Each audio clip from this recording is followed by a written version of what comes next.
Carl Jung once warned, "The heaviest load a child carries is the unlived life of their parent."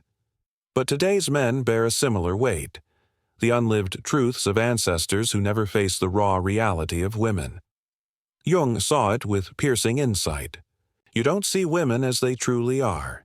You see them as your psyche craves them to be. What you call love is often just a projection.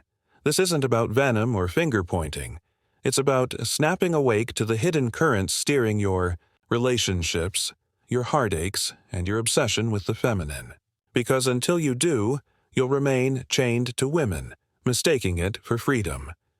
Jung believed every man harbors a shadow figure, the anima, his inner feminine, the vessel of emotion, intuition, and soul. But here's the perilous truth. If a man ignores his anima, she seizes control. She gets projected onto real women, not as they are, but as he demands them to be. You meet a captivating woman, and in moments, she feels like destiny. You've known her for a heartbeat, but she gets you. You think it's kismet. Jung would call it psychic enslavement. You're not falling for her, you're tumbling into your own unconscious. The anima murmurs, "She's your salvation. She's your missing piece. She's unique." But it's not real. It's not her. It's you chasing your fractured soul through her existence. The anima isn't malevolent, but she's potent. She holds the keys to your depths. If you're blind to her, she'll pull you through turmoil to make you notice. Every love that spirals into chaos, every pedestal you build for a woman, every gut-wrenching breakup, those are her marks. Jung cautioned, if you don't confront the anima, she acts on her own. She becomes the siren, the fantasy, the voice luring you into blind worship.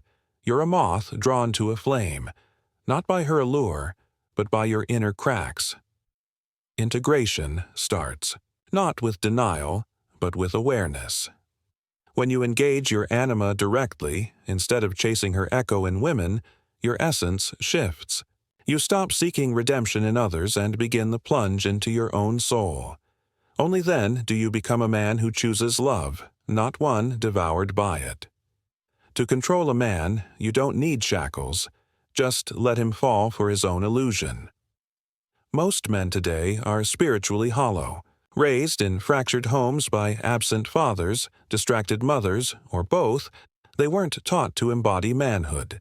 They learned to appease, to perform, to chase approval, especially from women. So when a magnetic woman enters, he doesn't see danger. He sees salvation. But behind the fantasy lies a cunning dynamic. She offers fleeting validation, then withdraws. She rewards compliance, then punishes strength. She becomes his mirror. When she pulls back, he unravels. This isn't love, it's a psychic snare. But if he's unaware, he'll call it fire. Women don't need to plot to manipulate an unconscious man. He does it to himself. He trades his masculinity for her nod, mutes his truth for closeness, and swaps authenticity for attention. The more he sacrifices to keep her gaze, the less she respects him. Jung saw this as inevitable, not malicious, for a man who hasn't individuated. He's so desperate to connect with something bigger than himself that he clings to the first woman who mirrors even a spark of depth. She's not the issue. She's a symbol. She becomes the gateway to meaning, and that makes her dangerously powerful. Her silence tortures him. Her approval drugs him. Her absence defines him. He's not in love. He's enslaved to the unmet parts of his soul. Jung didn't idealize women. He respected their power and warned men who didn't. The unconscious feminine wears two masks, the nurturing muse who inspires, and the chaotic seductress who consumes. One breathes life, the other feeds on it. Jung noted that women, like men, are swayed by their unconscious, specifically the animus, their inner masculine. An unintegrated animus turns a woman toxic differently. She becomes hypercritical, controlling, emotionally manipulative, craving dominance while blaming others for the fallout. If you're a man ruled by your anima, you're drawn to this chaos because it mirrors your deepest wound, the yearning for love from a feminine that once rejected you. You call her complex, you call it sparks, but you're replaying a childhood scar, hoping for a new ending. The modern woman, cut off from her true feminine core, isn't evil. She's wounded. She's been taught to prize control, independence, and power over intuition, receptivity, and emotional depth. Her animus isn't a steady guide, it's a dictator, speaking in judgment and coldness. When this broken feminine meets a man ruled by his unintegrated anima, the collision is volatile. They're pulled together like magnets, but it's trauma bonding, not love. He sees her defiance and calls it strength. She sees his gentleness and calls it safety. But beneath it, archetypes clash. Two incomplete souls grasping for balance. The only escape is self-confrontation. Until she integrates her animus, she'll keep breaking the men who try to save her. And until you integrate your anima, you'll keep chasing women who consume what you never learned to protect, your soul. Jung taught that what we adore in others is what we haven't claimed in ourselves. That woman you can't forget? She's likely carrying a piece of your soul you've never dared to own. Her allure mirrors your lack of purpose. Her confidence reflects your buried strength. Her beauty echoes your hidden hunger for wholeness. You don't love her. You love the part of you she makes you feel alive to. When she leaves, it feels like death because you weren't just with her. You were with your lost self. Modern dating is a loop of mutual projection. Everyone seeks a partner to mirror their fantasy, not challenge their unconscious. That's why it crumbles. You didn't meet a person, you met a symbol. And symbols don't stay. Projection feels like destiny, but it's just fantasy fueled by desperation. When you cast your anima onto a woman, you inflate her into something divine, a goddess, a savior, a muse. But she's human. When her reality shatters your illusion, the dream collapses. And so do you. Jung warned that projection is always unconscious. You don't choose it, it chooses you. Its intensity feels so profound, so spiritually charged, that you mistake it for fate. But it's not connection, it's compensation. You're filling the voids of your unlived self by assigning them to her. This is why certain women pull you in. They don't hold magic. They reflect your disowned magic. And because you don't see it in yourself, it feels sacred in them. If you want love, dismantle the projection. If you want a soul, reclaim your own. Until you do, every romance will be a mirror buckling under the weight of your unmet self. It's not chance. It's a cycle. You keep meeting women with the same emotional blueprint. Distant, chaotic, self-absorbed. One moment warm, the next cold. They keep you hooked. They punish boundaries.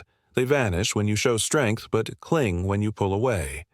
Jung would call this a repeating complex, a loop tied to unresolved psychic wounds, often rooted in your early encounters with the feminine, the distant mother, the critical teacher, the unavailable first love. You don't see it, but your unconscious does. That's why healthy women don't spark your interest. You mistake peace for dullness. You crave the emotional storm because your psyche was wired to call it love. Until you face this, you'll keep replaying the same wound with a new face. It's not an accident. It's an initiation you haven't completed. You were meant to meet these patterns and grow beyond them, not keep dating them in different forms. The feminine you chase is often your unhealed wound dressed in charm. No matter how often you swear she's different, your soul knows the story's end before the first message. Jung taught that the psyche repeats what it doesn't heal. Your romantic misfortunes aren't bad luck. They're your unconscious, pleading for you to wake up. You'll keep drawing the same chaos until you muster the courage to ask, why do I crave this pain? What part of me still believes this is love? When you stop wondering, why does this always happen to me? And start asking, What is this revealing about my soul? The illusion shatters. That's when a woman ceases to be your reflection and becomes your guide. A man ruled by his anima is emotionally volatile, easily swayed, spiritually adrift, always seeking wholeness in a woman's form. He doesn't lead, he begs. He doesn't draw others in. He conforms. He's not sovereign. He's malleable. This man becomes a pawn in the chaos of the feminine. He's hooked on romantic peaks and crushed by emotional lows. He calls it profound love. Jung called it archetypal captivity. In today's terms, it's a simp with a therapy app. No woman respects a man like this. She might exploit him, manipulate him, or keep him close, but she'll never yield to him.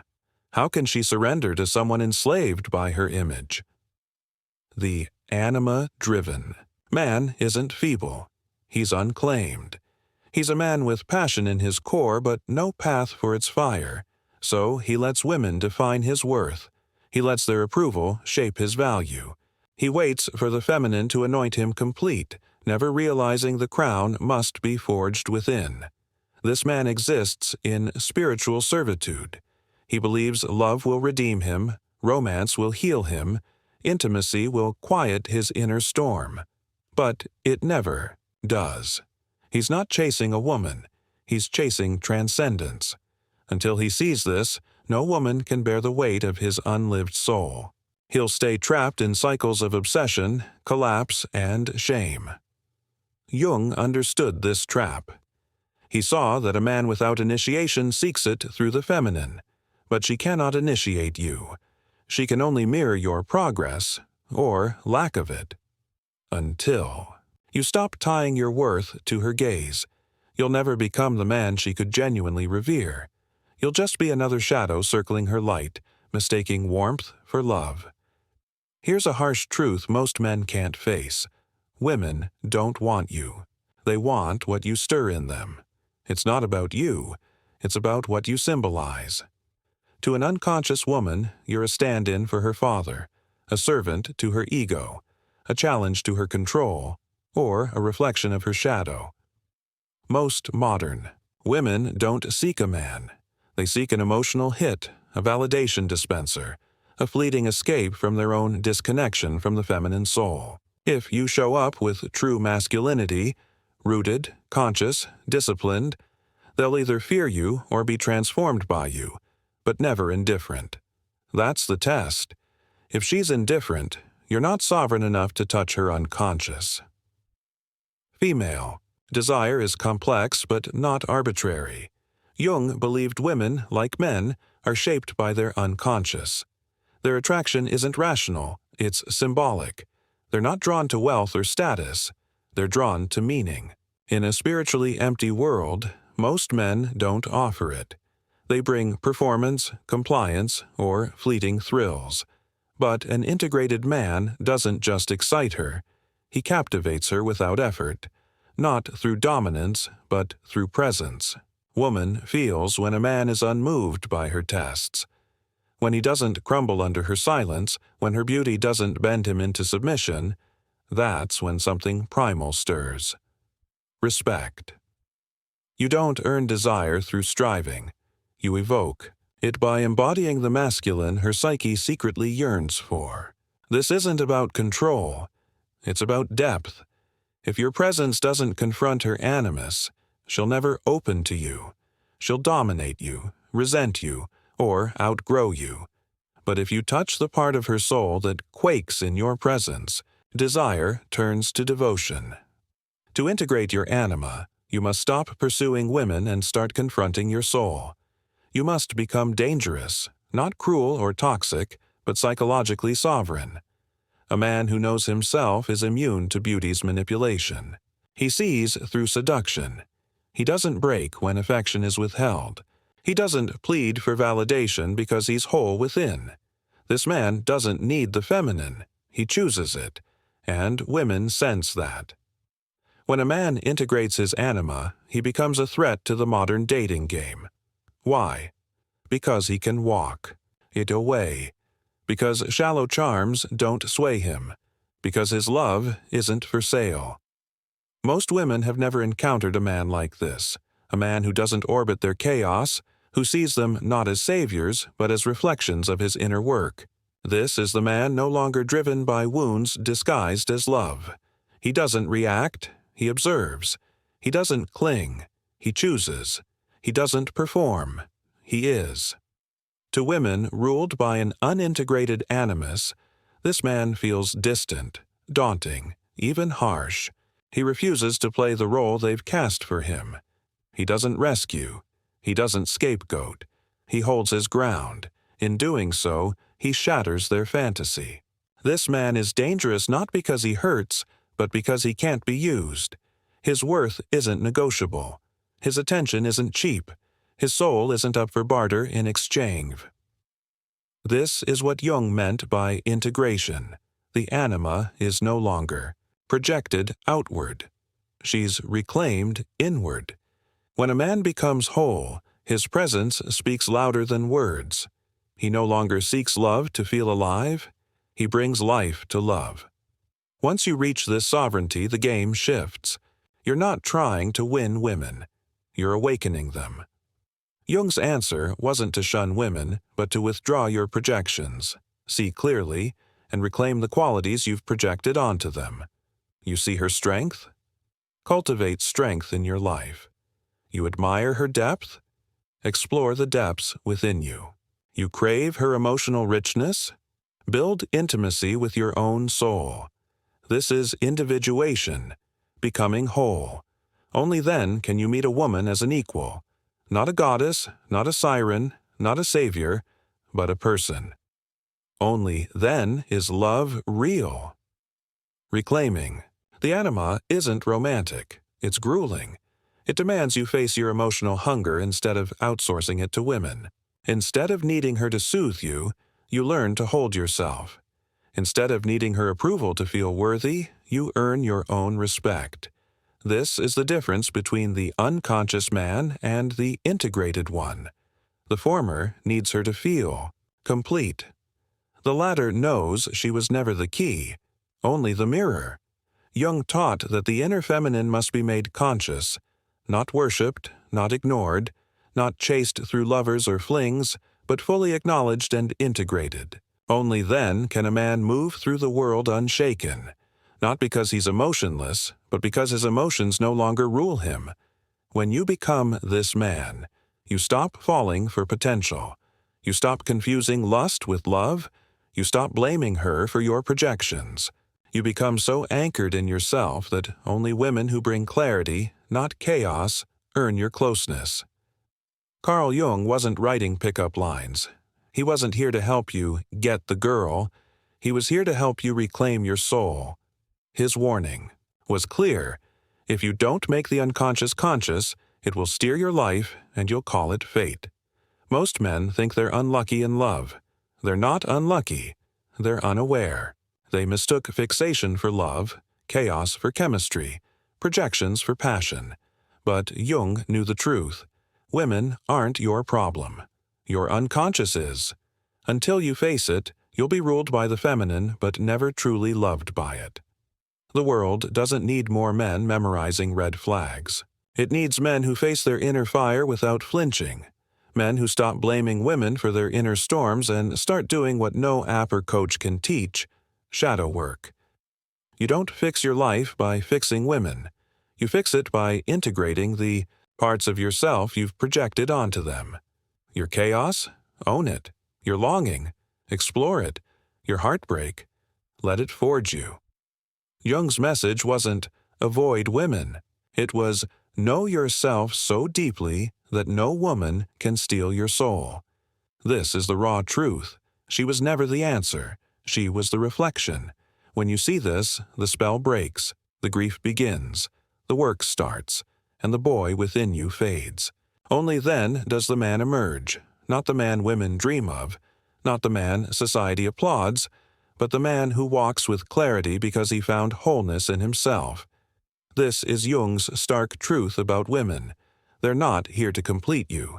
They're here to confront you, to reflect what you haven't claimed. You don't become a man by chasing women. You become a man by integrating the feminine within. Only then do you see clearly. Only then do you love without losing yourself. If you're tired of the chaos, the heartbreak, the confusion, don't look outward, look inward. The woman you're truly seeking is buried inside the man you're afraid to become. If this resonated, please like, share, and subscribe to Echoes of Wisdom. Your support helps spread timeless truths to those who need them most.